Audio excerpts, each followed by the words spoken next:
네, 우리가 함께하는 이 자리 가운데 우리 하나님께서 함께하시는 줄로 믿습니다. 오늘도 예배로 승리하실 수 있는 모든 분들이 되시기를 주님의 이름으로 간절히 축원드립니다. 지난 7월 KBS 뉴스에 우리나라의 저명한 소설가인 김훈 작가님이 출연을 하셔서 코로나 이후에 대해서 인터뷰를 하셨습니다. 그 내용 중에 현재 우리 인류가 어떤 상황 가운데 있고 또 어떤 자세로 이 상황을 극복해야 되는지에 대해서 설명을 하셨는데, 그 내용을 요약해 보자면 이렇습니다. 제가 한번 읽어봐 드리겠습니다. 앞으로 우리나라 지도자들은 신뢰할 수 없는 낙관적인 전망보다는 이제는 더 가난해질 것이다. 그리고 더 불편하고 더 배고프고 더 고통스러워질 것이다 라고 말을 해야 한다. 왜냐하면 지금 인류의 과학과 기술로는 코로나와 같은 바이러스를 박멸할 수 없다는 것이 밝혀졌기 때문이다. 그래서 인류는 최악을 대비하는 각오로 앞으로 닥칠 고난과 맞서야 한다. 그래야지 우리는 코로나를 극복하고 다시 일어설 수 있고 다시 시작할 수 있다. 네, 이 김훈 작가님의 인터뷰 내용처럼 지금 우리가 경험하고 있는 이 코로나는 결코 만만한 것이 아닙니다. 우리의 통제를 벗어났고요. 그리고 우리의 민낯을 드러낸 이 괴물과도 같은 질병이기 때문에 앞으로 우리가 우리의 힘을 과신해서 어정쩡하거나 만만한 자세로 코로나 이유를 생각하고 준비를 한다면 우리는 결코 이 코로나를 이겨내고 다시 시작할 수가 없게 될 것입니다. 그래서 우리는요, 궁지에 몰린 쥐가 이 최후의 발악으로 이 고양이를 무는 것처럼 그런 마음가짐으로 이 코로나와 맞서야 하는 것입니다. 그래야 이 코로나를 이겨내고 다시 일어설 수가 있는 것인데, 그리고 이 코로나 바이러스로 인해서 이 한국교회가 일제강제 침략기 이후 최악의 상황을 경험하고 있습니다.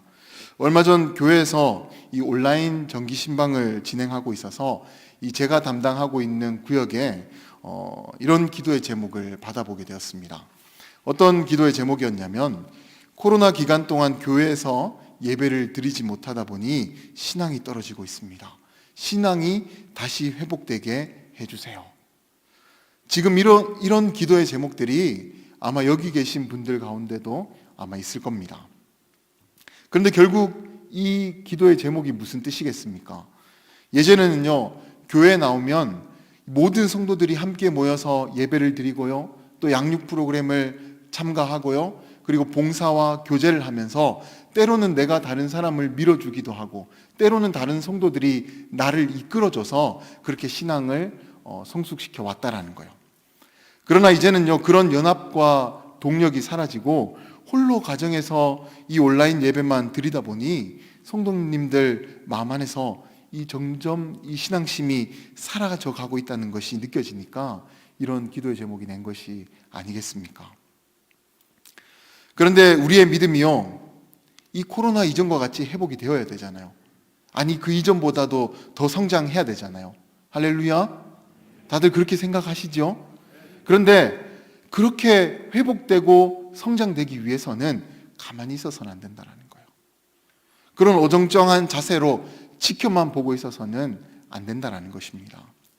이 꺼져가는 불씨에요, 열심히 풀무질을 하게 되면 이 불이 다시 살아나서 다시 그 불이 뜨겁게 타오르게 됩니다.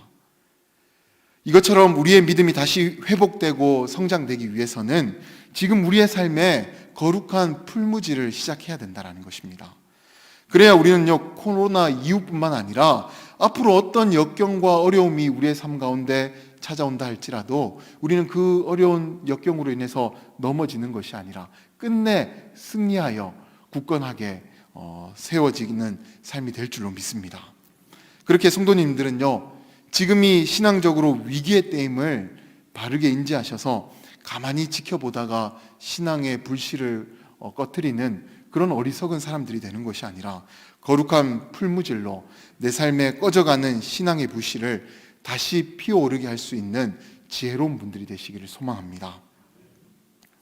그렇다면 지금 우리는요, 무엇을 해야 꺼져가는 우리의 신앙에 거룩한 새바람을 불어넣을 수가 있는 것일까요? 오늘 본문의 말씀을 통해서 그 내용을 두 가지로 나누어 보려고 합니다.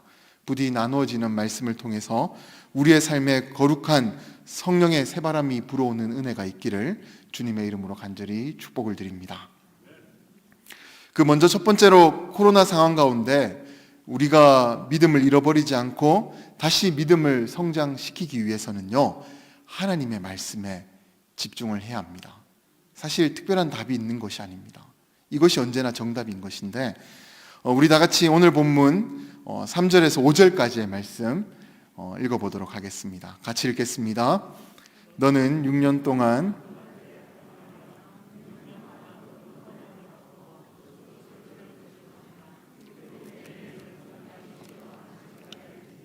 여호와께 대한 안식이라. 너는 그 밭에 파종하거나 포도원을 가꾸지 말며 내가 거둔 후에 자라난 것을 거두지 말고 가꾸지 아니한 포도나무가 맺은 열매를 거두지 말라. 이는 땅의 안식년임이니라. 아멘. 그 방금 함께 읽은 말씀을 보게 되면 하나님께서 이스라엘 백성들에게 6년 동안은 열심히 농사를 해서 그 소출로 이제 먹고 살라고 그렇게 말씀하셨습니다. 그런데 7년째가 되는 안식년에는 그 땅을 가만히 내버려 두어서 이제 땅을 쉬게 하라라고 그렇게 말씀을 하고 있는 것을 볼 수가 있습니다. 그런데 우리는요, 흔히 그 이유를 이 땅도 무엇인가를 계속해서 내어주게 되면 언젠가는 그 땅의 영양분이 모두 다 고갈이 되어서 죽은 땅이 되기 때문에 안식년에는 그 땅을 쉬게 해서 이후에 더 좋은 결실을 맺도록 하기 위해서 이제 이때 농사를 짓지 못하도록 한 것이다 라고 그렇게 알고 있습니다. 물론 이것도 틀린 해석은 아니지만 사실 안식년에는요, 이보다 더 중요한 의미가 숨겨져 있습니다. 어떤 의미가 숨겨져 있냐면 농사를 짓는 이스라엘 백성들도요, 계속 농사일에만 집중을 하고 있다 보면 거기에 정신이 팔려서 하나님을 향한 그 믿음, 하나님을 향한 그 신앙심이 식어져 버릴 수가 있기 때문에, 그래서 언젠가는 그 믿음이 고갈이 될 수가 있기 때문에 하나님께서는요, 안식년에 땅과 함께 이 농사를 짓는 농부들도 그 일을 쉬도록 했던 것입니다. 그 여기에 계신 분들 중에 혹시 농사를 지어 보신 분이 계실까요? 네, 저희 창원이 공업단지이다 보니까 이 농사를 짓는 분들이 많지는 않는 것 같더라고요. 그렇죠? 아마 대체로 다들 뭐 회사를 다니거나 자영업을 하시는 분들이 많을 텐데, 뭐 저도 개인적으로 사실 농사를 지어본 적은 없습니다. 그래서 뭐 모내기를 해보거나 추수를 해본 적은 없습니다. 그런데 제가 예전에 군을 전역하고 이 농기계를 수리하는 업체에서 아르바이트를 했던 적이 있습니다. 여러분, 그 추수한 곡식을요, 그냥 밥해 먹으면 안 되는 거 아시죠? 네, 건조를 시켜야 됩니다. 16%로 맞춰서 건조를 시켜야 되거든요. 제가 그 건조기 농기계 수리센터에서 아르바이트를 했었습니다. 그것만 압니다. 사실 뭐 다른 건 제가 잘 모르는데, 그런데 그때 저는요, 농사를 짓는 그 농부들의 삶을 이 일을 통해서 간접적이나마 보게 되었습니다. 그래서 그분들이 얼마나 힘들게 농사를 짓는지를 이렇게 옆에서 보게 되었어요. 정말 농부의 손이요, 미치지 않으면 이 농사가 되질 않아요. 하나부터 열까지 농부가 다 손을 놀려야지만 이 농사가 되는 거거든요. 그런데 요즘은요, 이 농기계가 이 농사 일을 좀 도와주지 않습니까? 뭐 모내기를 할 때나 아니면 이 벼를 베낼 때나 이 농기계들이요, 그 농부의 손을 도와주지 않습니까? 그런데 당시 이스라엘은요, 고대 사회였기 때문에 지금처럼 농기계의 도움을 받아서 일을 할 수가 없었습니다. 그래서 농사일이요, 지금보다 몇 배, 수십 배 더 힘들었을 것입니다. 그래서 하루 종일 아침에 일어나서 저녁에 잠들 때까지 농사일만 해도 그들의 삶은 벅찼을 거예요. 그러나 이스라엘의 율법의 기초가 되는 레위기의 성경을 읽어보게 되면요, 이스라엘 백성들이 하나님 앞에서 지켜야 할 율례와 법도도 만만하지가 않다라는 것을 알 수가 있습니다. 그 1년 가운데 3대 절기가 있습니다. 뭡니까? 유월절, 초막절, 오순절. 그런데 이 3대 절기에는요, 모든 하던 일들을 다 제쳐두고, 뭐 중요한 일이 있든 없든 간에 그런 것들 다 제쳐두고 하나님이 계신 그 성소에서 모여서 그곳에서 하나님께 제사를 드려야만 했습니다. 그리고 그 외에도 이 4번의 다른 절기들이 돌아오게 돼도 또 그 절기를 힘써 지켜야만 했습니다. 그리고 개인의 삶에 조금이라도 부정한 것이 있으면 그때마다 하나님께서 정해주신 규례를 따라 제사를 드려서 죄의 속함을 받아야만 했습니다. 뿐만 아니라 사람과의 관계 속에서 일어나는 모든 일에도 자기 마음대로 하는 것이 아니라 어떤 사람이랑 다퉜는데 에라이 모르겠다, 그냥 가만 놔두지 뭐, 사과하기 싫은데 에이 뭐 될 대로 되라지, 그렇게 할 수가 없었다라는 거예요. 어떻게 해서든지 그 사람과 화해하고 그 다툼을 풀어야 됐다라는 거예요. 왜? 하나님께서 그렇게 말씀을 하시니까, 하나님 율법에 그렇게 나와 있으니까 그렇게 했어야 된다라는 거예요. 이렇게 이스라엘 백성들은요, 바쁜 농사일도 해야만 했고요, 그리고 복잡한 율법도 지켜야 되니까 그들의 삶이 얼마나 정신없고 또 바쁘고 힘들었겠습니까? 그래서 하나님께서는요, 안식년이라는 절기를 이스라엘 백성들에게 허락해 주셔서 1년 동안 농사를 쉬면서 육체적인 이 재충전의 시간을 얻게 하셨던 것이고, 더불어 땅도 쉬게 함으로 땅은 그 생기를 다시 얻도록 하셨던 것입니다. 안식년은 바로 이런 의미에서 제정이 된 절기입니다.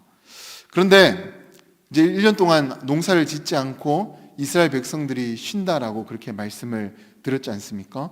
그렇다면 이스라엘 백성들은 농사를 짓지 않는 그 1년 동안 무엇을 하며 쉬었을까요? 그냥 밥만 먹고 누워 자고, 그때 TV 있었으면 TV도 보고 그렇게 했겠죠. 도대체 뭘 하면서 그들은 쉼을 얻었던 걸까요? 신명기 31장 10절에서 12절의 말씀을 보게 되면 그들이 안식년 기간 동안 무엇을 했는지 알 수가 있습니다. 우리 다 같이 새번역 성경으로 우리 신명기 31장 10절에서 12절의 말씀을 함께 읽어보도록 하겠습니다. 같이 읽겠습니다. 모세가 제사장들과 장로들에게 명령하였다. 7회가 끝날 때마다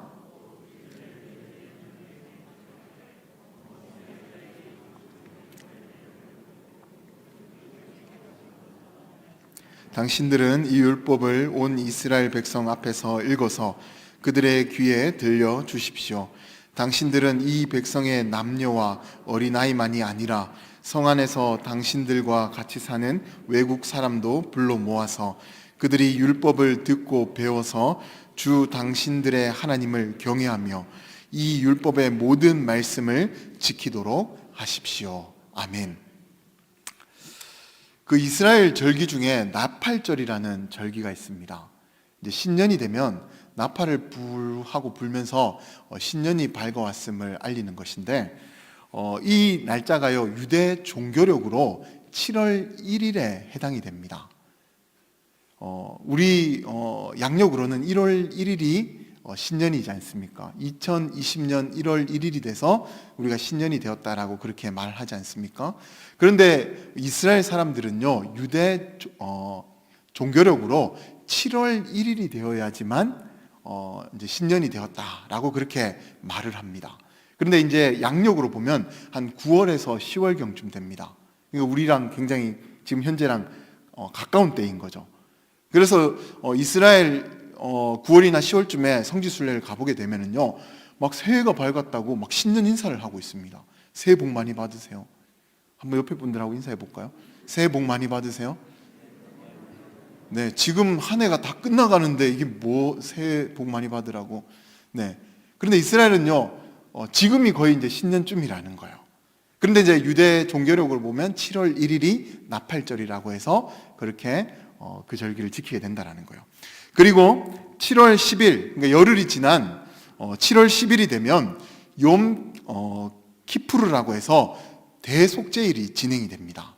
이스라엘 백성들이 다 같이 또 모여서 대제사장들이 이스라엘 모든 죄를 지고 하나님의 지성소로 들어가는 그 절기가 시작이 된다는 거예요.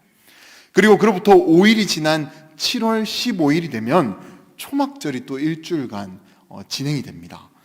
이렇게 이스라엘 백성들은요, 신년이 시작되면 거의 한 달 동안은 하나님께 나아가서 이 각종 제사를 드려야 했고요. 또 이어지는 초막 절기에는 이 장막을 치고 그곳에서 이 정한 규례를 지켜야만 했습니다. 그런데 7년에 한 번씩 돌아오는 안식년의 초막절에는 이전과는 다르게 특별한 순서 한 가지를 더 첨가했다라는 거예요. 그것은 앞서 함께 읽었던 신명기 말씀에서도 나왔듯이 제사장들과 장로들이 모여있는 백성들에게 하나님의 율법을 낭독하게 되면 백성들은 그 말씀을 듣고 또 배우는 시간을 가졌다라는 거예요. 그리고 이 시간은요, 이스라엘의 성인 남자들만 참여를 하는 것이 아니라 남녀노소, 그리고 이스라엘 땅에 사는 모든 이방인들까지 불러 모아서 하나님의 말씀을 듣고 배우도록 했다라는 것입니다. 왜냐하면 이때 낭독되어지는 율법을 통해서만 하나님을 경외할 수 있는 그 방법을 배울 수가 있고, 또 그 한 해의 시작이 바로 이 자리에서 시작이 되기 때문에 이 자리에는요, 열애가 없었다라는 거예요. 그래서 이스라엘 땅에 사는 사람이라면 누구라도 이 자리에 참석을 해서 하나님의 말씀을 듣고 또 배우는 그 시간을 가져야 했다라는 것입니다. 그런데 하나님의 그 율법, 그 말씀이 얼마나 복잡하고 또 어렵습니까? 그리고 그 자리에는요, 이스라엘에 살고 있는 모든 백성들이 다 함께 모였기 때문에 얼마나 많은 무리들이 모여 있었겠습니까? 아마 수백 명의 사람들이 막 북적북적 대면서 그 말씀을 들었을 것입니다. 그렇기 때문에 이 제사장과 장로들이 육성으로 그 많은 무리들을 한 번에 제대로 교육시킨다라는 것은 아마 무리가 따랐을 거예요. 그렇다면 이스라엘 백성들은요, 어떻게 해서 이 부분을 해결하게 되었을까요? 제가 예전에 성지 순례를 가게 됐는데, 이 방문하는 곳마다 가보게 되니까 이 군인과 그리고 학생들이요, 어떤 강사로부터 강의를 듣는 그런 모습을 계속해서 보게 됐습니다. 이스라엘 성지 순례 가신 분들도 아마 그런 장면들을 보신 분들이 계실지 모르겠는데, 저는 처음에는요, 무심코 우리처럼 여행을 와서 뭔가 가이드를 통해서 뭔가를 듣고 있나 보다 라고 이제 그렇게 생각을 했거든요. 그런데 가만 보니까 우리처럼 이방인들이 아니에요. 외국인들이 아니에요. 이스라엘 사람인데, 이스라엘 군인이고 이스라엘 학생들인데, 그렇게 가는 곳마다 이렇게 설명을 하는 그 가이드로부터 이야기를 경청을 하고 있더라고요. 그래서 저렇게 뭐 하는 걸까라고 그렇게 이제 속으로 생각을 하고 있다가 이제 현지 선교사님한테 한번 저 상황이 뭔지에 대해서 물어보게 되었습니다. 그랬더니 선교사님께서요, 바로 저 모습이 이스라엘의 전통 교육법인 쉐마다라고 그렇게 이야기를 하시더라고요. 그러니까 이스라엘에는요, 자녀들이 어렸을 때부터 부모님과 선생님들에게 이스라엘의 역사와 율법을 듣도록 하는 쉐마 교육을 받고 있는데, 그때 제가 봤던 그 모습이 바로 쉐마 교육이었다라는 거예요. 그런데 이스라엘의 쉐마 교육은요, 단순히 일회성으로 끝나는 그런 교육이 아니었습니다. 셀 수 없을 만큼 무수히 반복하고 또 반복하는 것이 바로 이 쉐마 교육이었는데, 우리 신명기 6장 7절에서 10절의 말씀을 보게 되면 그들이 자녀들에게 이 쉐마 교육을 어떻게 시켰는지가 나옵니다. 우리 그 말씀도 한번 다 같이 읽어보도록 하겠습니다. 같이 읽겠습니다. 내 자녀에게 부지런히 가르치며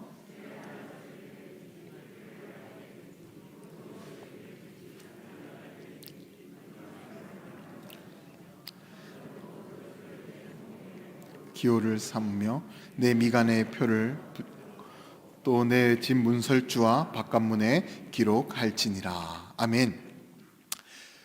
저희가 방금 함께 말씀을 읽었던 것처럼 이스라엘의 쉐마 교육은 기본적으로 부지런하게 가르치는 것입니다. 그래서 방금 읽었던 것처럼 자녀들이 밖에 나갔다가 집에 들어오면은요, 우리는 요즘 손 씻고 와라 그렇게 얘기하잖아요.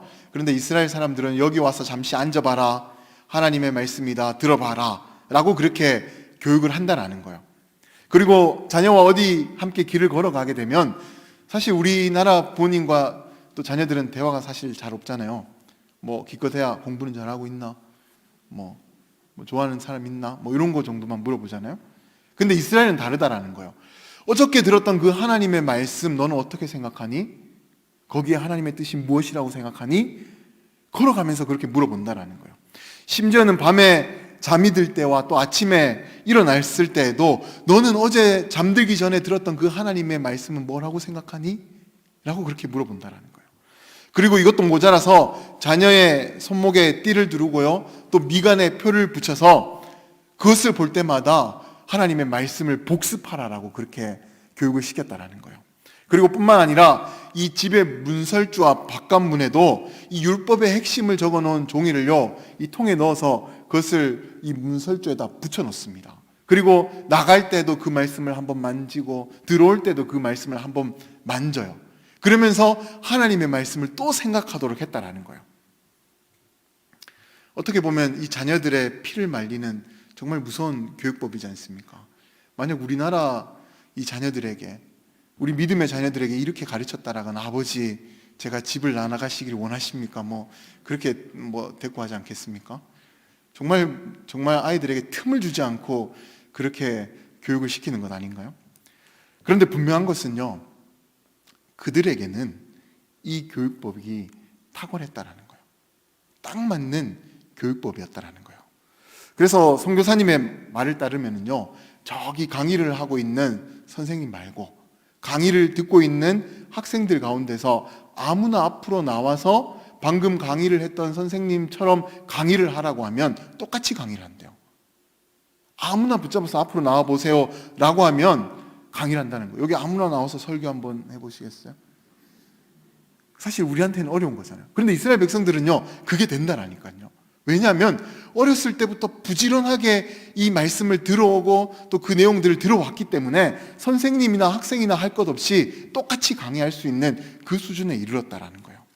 이것이 이스라엘의 전통적인 쉐마 교육법이라는 겁니다. 그런데 바로 안식년에도 이와 같은 방식으로 이 율법을 가르쳤다라는 거예요. 그리고 이스라엘 백성들은요, 그 쉐마 교육으로 거룩한 풀무지를 해서 고된 농사 일 속에서 잊어버리고 있었던 하나님에 대한 사랑을 다시 깨닫게 되었고, 또 자기 믿음도 성장시켜 나아가게 되었다라는 것입니다. 이와 마찬가지로 우리도 이 코로나 기간을요, 단순히 이전처럼 교회에 나가지 못해서 집에서 편안하게 온라인으로 예배를 드리는 시간으로 여기고 있어서는 안 됩니다. 만약 그런 생각으로 아무것도 하지 않고 단지 온라인 예배만 드리고 어정쩡하게 신앙생활을 하는 둥 마는 둥 그렇게 신앙을 생활을 하고 있다면, 지금 이 순간을 보내고 있다면 코로나가 끝나는 순간 우리의 믿음도 끝나버리게 된다는 것입니다. 그렇게 사랑하는 성도 여러분, 이 기간을요, 코로나 시대라고 그렇게 생각하지 맙시다.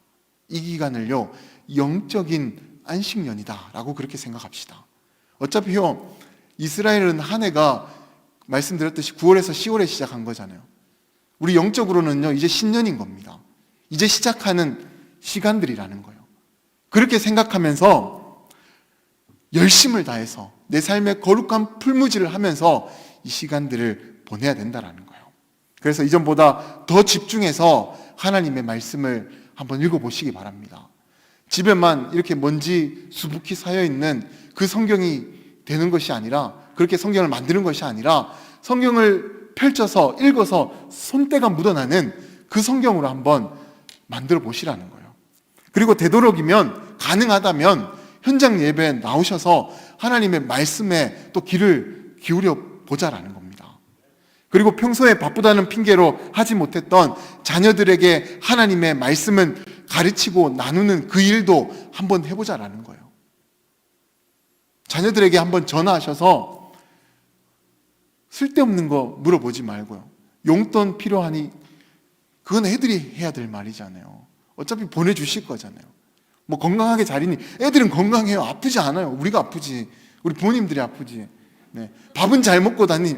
애들 밥 안 먹어도 잘 다닙니다. 애들은 젊어서 건강해서. 아이들한테 전화해서 하나님의 말씀, 이번 주에 들은 하나님 말씀 기억하니? 우리 그 하나님 말씀 들은 대로 한번 살아보지 않으렴? 너무 어색한가요? 네. 그런데 그렇게 해야 된다라는 거예요. 그렇게 하지 않으니까 우리 다음 세대가 위기라고 그렇게 이야기들이 나오는 것입니다. 지금 그렇게 해야 될 때라는 거예요. 꼭 그 일을 나눠보시기 바랍니다. 그리고요, 나는 부끄러워서 도저히 그렇게 못하겠는데? 아니면 상황상 좀 그렇게 하기가 힘든 분들이 계시지 않습니까? 그러면요, 요즘 성경 말씀을 대신 읽어주는 이 어플리케이션이 많이 나와 있습니다. 그걸 다운받아가지고 내가 들을 수도 있고 자녀들에게 추천해서 또 자녀들이 그 말씀을 들을 수가 있는 것 아닙니까? 그리고 우리 교회 유튜브가 있지 않습니까? 유튜브 채널이 있습니다. 이 유튜브 채널에 가보게 되면 담임 목사님의 설교 말씀이 있고요. 또 우리 부교육자들의 새벽기도 말씀과 또 가정예배 말씀이 있습니다. 그리고 우리 교육전사님이 또 매주 올리시는 또 그 현장 예배 말씀들이 있습니다. 이런 콘텐츠들을 잘 활용해 보시라는 거예요. 내가 그 말을 못 하겠거든, 그 하나의 말씀을 못 전하겠거든, 이런 영상들을 보라고 보내줄 수는 있는 거잖아요. 손가락 몇 번만 움직이면 자녀들에게 보낼 수가 있는 것 아닙니까? 그렇게 해보시라는 거예요. 그리고요, 나는 오늘 현장 예배 드렸으니까, 오늘 오전에 대예배 들었으니까 뭐 또 굳이 들을 필요가 있나? 근데 여러분, 오전에 들었던 그 말씀 다 기억나세요? 다 기억나시는 것처럼 그러고 있으면 제가 물어봅니다. 네. 사실요, 우리가 한 번 들어서 다 안다 그러면 천재죠. 그렇지 못하기 때문에 하나님의 말씀을 또 듣고 또 듣고 또 듣고 해야 된다는 거예요. 그런데 우리 담임 목사님 설교 이 주일만 되면 3번 하시는데 그 이상 안 하시잖아요. 근데 목사님 불러다가 또 설교 말씀 해주시고 이렇게 못 하잖아요. 그런데 얼마나 편합니까? 유튜브에 가서 목사님 설교하셨던 그 영상을 재생하게 되면 목사님이 또 귀한 말씀을 또 우리에게 전해준단 말이에요. 또 그 말씀을 들어보는 거예요. 현장 예배를 드렸다 하더라도 또 그 말씀을 들으면서 마음 가운데 새겨본다라는 거예요. 사랑하는 성도 여러분, 지금은 그렇게 하지 않으면 안 될 때입니다. 그렇게 해야만 될 때입니다. 부디 이 코로나 기간을요, 가만히 있다가 어정쩡하게 있다가 잃어버리는 그 시간으로 보내는 것이 아니라 거룩한 안식년으로 삼으셔서 하나님의 말씀으로 꺼져가는 그 믿음의 불씨를 다시 타오르게 하실 수 있는 모든 분들이 되시기를 바랍니다. 그리고 두 번째로 이 코로나 기간에 우리가 해야 할 것은요, 바로 사랑의 나눔입니다. 우리 다 같이 오늘 본문 6절과 7절의 말씀도 한 번 더 읽어보도록 하겠습니다. 같이 읽겠습니다. 안식년의 소출은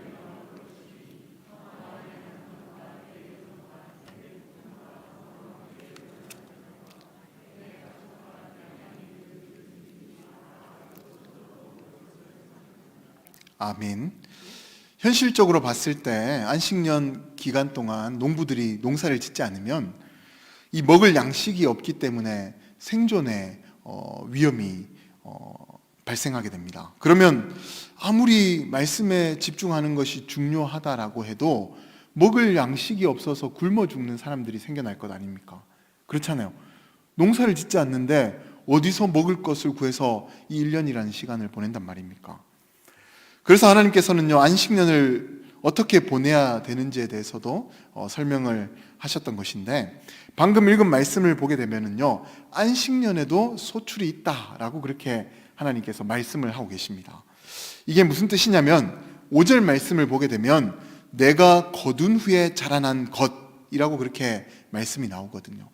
바로 그 소출을 이야기하는 것입니다. 그러니까 안식년 이전에 추수를 하다 보면 이 땅에 떨어진 나달들이 있을 것 아닙니까? 근데 이스라엘 전통을 보게 되면 이 떨어진 나달들을 가난한 사람들이 이삭 줍기로 주워갑니다. 그래서 이제 그것으로 양식을 삼게 되는 거거든요. 그런데 갔더라도 남아있는 그 나달들이 있었을 것 아니에요? 그런 나달들이 땅에 심기어져서 열매를 맺게 되는 그 소출을 말한다라는 거예요. 그리고 포도원을 이 농부가 가꾸지 않더라도, 가지치기를 하지 않더라도, 약을 주지 않더라도 자연적으로 그 나무에서 피어나는 그런 포도송이들이 있을 것 아닙니까? 바로 그런 소출들이 있다라는 거예요. 하나님께서는요, 바로 그런 것들로 이 안식년에 양식을 삼으라고 말씀을 하셨던 것입니다.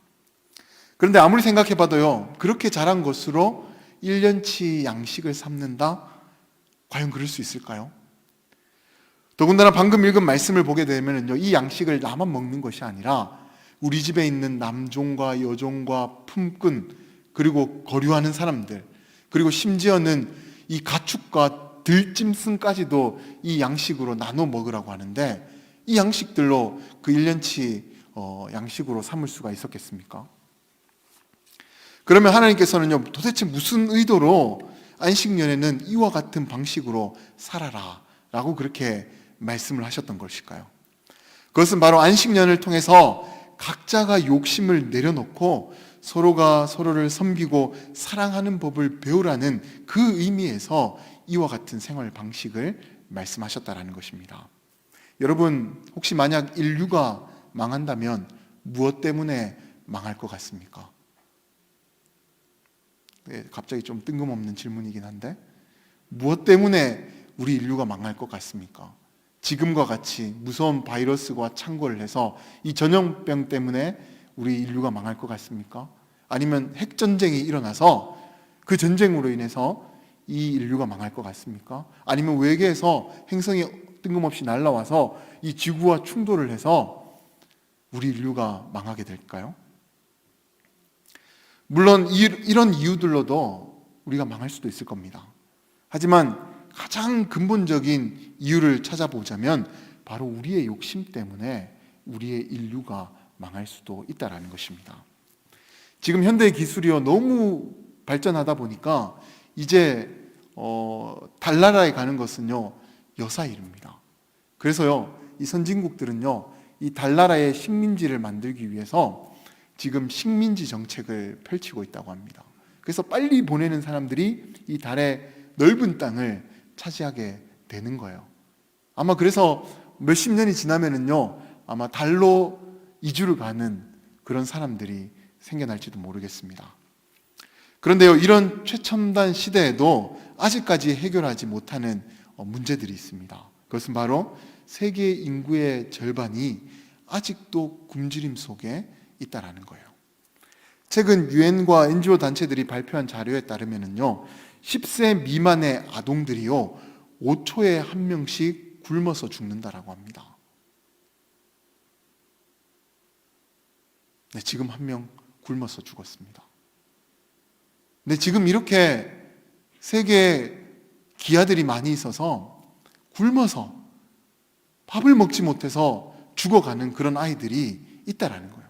더군다나 5초에 한 명씩이라고 합니다. 얼마나 끔찍한 일입니까? 그런데 충격적인 것이요, 세계 잉여 작물, 그러니까 사람들이 1년 동안 다 먹고 나서 남은 작물이 있을 것 아닙니까? 그런 양식만으로도 세계 인구의 2배를 먹여 살린다라는 거예요. 그러니까 한 해 이렇게 땅에서 얻는 그 음식들이요, 200억 명의 사람들이 먹을 수 있는 그런 양식들이 된다라는 거예요. 그러니까 그렇게 수확이 안 돼서 못 먹는 것이 아니라 충분히 수확은 되는데 그렇게 굶어 죽고 있는 사람들도 있다라는 거예요. 왜냐하면 이 양식을 다음 해로 넘겨버리거나 유통을 시키게 되면은요, 결과적으로 기업들의 이윤이 적어지기 때문에 이 남은 곡식들은요, 불을 태워버리고 또 가축들은 그렇게 먹지 않고 그냥 도살을 시켜버리는 거예요. 그래야만 기업의 이윤이 되니까. 정말 어처구니 없는 일이지 않습니까? 그러나 만약 그런 기업들이요, 자신의 이익과 사람의 생명을 소중히 여기는 마음이 있다면, 이익보다는 다른 사람의 생명을 소중하게 여기는 그 마음이 있다면, 지금 양식을 구하지 못해서 굶주린 사람들에게 이 굶주림은요, 아무런 문제가 되지 않는 거예요. 금방 해결이 된다는 거예요. 하지만 해당 기업은요, 다음 해에 생산되는 양식을 제값에 팔기 위해서, 그래서 최대한의 이윤을 남기기 위해서, 그리고 그 복잡한 그런 경영 논리에 의해서 사람들이 먹을 수 있는 그 양식을요, 태워버리고 그렇게 없애버리고 있다는 것입니다. 그래서 세계 인구의 반은요, 아직도 굶주림에 허덕이고 있는 것이고, 죄 없는 수십억 명의 아이들은 그런 욕심 때문에 죽음의 순서를, 그 원하지도 않는 그 죽음의 순서를 기다리고 있다는 겁니다. 이 얼마나 무서운 현실입니까? 이렇게 사람의 욕심이요, 전쟁과 이 전염병보다도 무서운 것입니다. 그래서 우리 인류가 망한다면 바로 우리의 욕심 때문에 망할 수도 있다라는 거예요. 그런데 이스라엘의 공동체도 바로 그런 이유 때문에 망할 수가 있다라는 거예요. 욕심 때문에, 많이 얻고자 하는 그 욕심 때문에 그 이스라엘 그 거룩한 공동체가 깨어질 수도 있었다라는 거예요. 그래서 하나님께서는 안식년을 통해서 작은 것이지만 서로 나누고 베풀어서 서로 공존하는 그 사랑의 마음을 배우도록 하셨던 겁니다. 그렇지만 여전히 고민스러운 것이 하나 있죠. 아무리 서로 잘 나누어 먹고 잘 베풀어서 먹는다고 해도 그렇게 하기에는요, 안식년에 얻게 되는 그 양식이 너무나도 턱없이 부족해 보이지 않습니까? 아니, 나눠 먹는 거 좋다라는 거예요. 그래도 어느 정도는 돼야 된다라는 거 아닙니까? 그런데 어느 정도가 되질 않으니까 문제라는 거예요. 그렇다면 이 문제는 또 어떻게 해결을 해야만 했을까요? 그 해결 방법이 2절에 나오는데요. 우리 다 같이 2절의 말씀도 한 번 더 읽어보도록 하겠습니다. 같이 읽겠습니다. 이스라엘 자손에게 말하여 이르라. 너희는 내가 너희에게 주는 땅에 들어간 후에 그 땅으로 여호와 앞에 안식하게 하라. 아멘. 방금 함께 읽은 말씀을 보게 되면 이스라엘 백성들이 앞으로 살아가게 될 가나안 땅은 하나님께서 너희에게 주는 땅이다라고 그렇게 밝히고 있습니다. 그러니까 이 땅의 원래 주인은요, 가나안 사람들이 아니라는 거예요. 이 땅의 원래 주인은 바로 하나님이시라는 겁니다. 그런데 하나님께서는요, 어떤 분이십니까? 광야에서 물을 내시고 또 만나와 메추라기로 이스라엘 백성들을 40년 동안 먹이셨던 분이시지 않습니까? 심지어 그들이 입고 있던 옷과 신발까지도 헤어지지 않게 하셨던 분이 바로 우리 하나님이시지 않습니까? 그렇게 그런 하나님께서 다스리는 땅에서 농부들이 한 해 농사를 짓지 않았다라고 해서 먹을 양식에 문제가 생기겠습니까? 그리고 굶주려서 죽어가는 그 사람들이 생기겠습니까? 그렇지 않다라는 거예요. 오히려 하나님께서 다스려 주시고 가꾸어 주시기 때문에 그들이 욕심을 내려놓고 서로 사랑하고 베풀어 주기만 한다면 하나님의 은혜로 다른 때와 같이, 아니 그 이상으로 풍족해서 매일매일이 화목제사 때와 같이 즐거운 축제 시간들로 이 안식년을 보낼 수가 있게 되었다라는 것입니다. 그렇게 해요. 안식년에는요, 어떻게 먹고 살지? 도대체 뭘 먹고 살지를 고민하는 그런 때가 아니라는 것입니다. 이때는요, 오직 하나님의 말씀과 서로 사랑하는 일에만 집중해야 되는 것입니다. 그러면 나머지는 하나님께서 책임져 주신다라는 거예요. 이것이 바로 성경에서 말씀하고 있는 믿음이지 않습니까? 먼저 그의 나라와 의를 구하라. 그리하면 이 모든 것을 너희에게 더하시리라. 이것이 바로 하나님을 믿는 믿음이지 않습니까? 그러나 이런 은혜가 내려지기 위해서는 앞서 말씀드렸던 것처럼 반드시 개인의 욕심은 내려놓고 서로 사랑하는 마음으로 나누고 베풀면서 살아야 한다는 것입니다. 그래야 그 가운데 하나님께서 함께 계셔서 역사를 하신다는 거예요. 그런 내용으로 만들어진 찬양도 있잖아요. 한번 같이 불러볼까요? 사랑의 나눔 있는 곳에 누가 계십니까? 하나님께서 계시도다. 할렐루야. 우리가 사랑할 때, 그 나눔을 할 때 하나님께서도 바로 그곳 가운데 계신다라는 것입니다. 이것이 바로 우리가 추구해야 할 진짜 행복이잖아요. 그래서 지금 우리 교회가 행복축제를 진행하고 있는 것이고, 이 사랑의 나눔도 이 어려움 속에서 실천을 하고 있는 것입니다.